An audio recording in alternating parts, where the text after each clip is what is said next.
2028 সালে ইমাম মাহদির আগমন শুক্রবার রাতে আবির্ভাব হবে সত্যিই কি?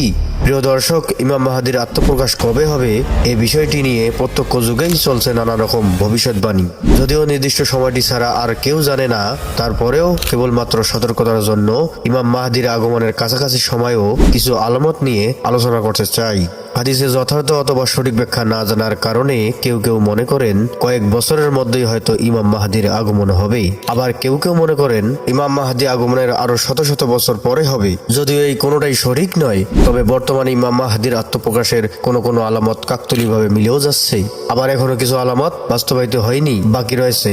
তাই এই পরিস্থিতিতে আজ আমরা এ বিষয়ে বিস্তারিত আলোচনা করতে চাই। প্রিয় দর্শক, ইমাম মাহদির আগমনের সময় নিয়ে বেশ কিছু আলামত জানা যায়।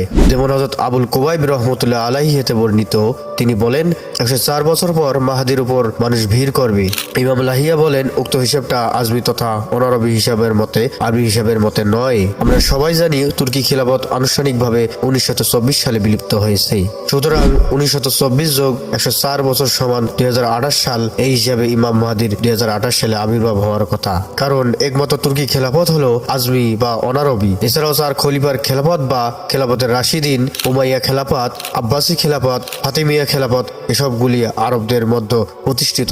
তাই আজমি অবসানের 104 বছর পর ইমাম মাহদির খেলাফত প্রতিষ্ঠিত হলে তার হাতে বায়াত গ্রহণের জন্য মানুষের ভিড়ের কথা বলা হয়েছে। হযরত ফিরোজুল্লামি বর্ণনা করেন, কোন এক রমজানে আওয়াজ আসবে। সাহাবীরা জিজ্ঞাসা করেন, হে আল্লাহর রাসূল, রমজানের শুরুতে নাকি?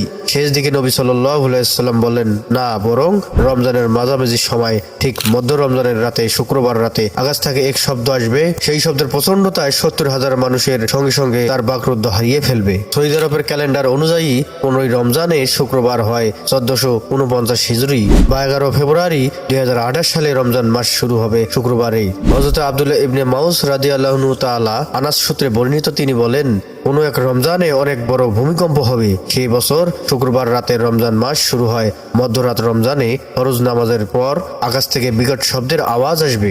তখন তোমরা সবাই ঘরের দরজা জানালা বন্ধ করবে আর সবাই সুবহানাল্লাহ করবে। সৌদি আরবের ক্যালেন্ডার অনুযায়ী পহেলা রমজান শুক্রবার 1949 হিজরি বা 24 জানুয়ারি 2028 সাল হয় আশুরা। ইমাম বাকির রহমতুল্লাহ আলাইহি বলেন, যদি দেখো আশুরার দিন বা 10ম মুহররম শনিবার হয়, অর্থাৎ ইমাম কাইয়ুম অর্থাৎ ইমাম মাহদি মাকামে ইব্রাহিম ও কাবার মধ্যখানে দাঁড়িয়ে থাকবেন, তখন হযরত জিবরাইল আলাইহিস সালাম তার পাশে দাঁড়িয়ে থাকবেন এবং মানুষকে ডাকবেন তাকে বায়াত দেওয়ার জন্য।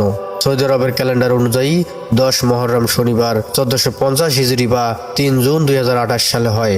হযরত আবু বাশির রহমতুল্লাহ আলাইহি থেকে বর্ণিত, তিনি বলেন, আমি আবু আব্দুল্লাহ আস সাদিক অর্থাৎ হযরত জাফর সাদিক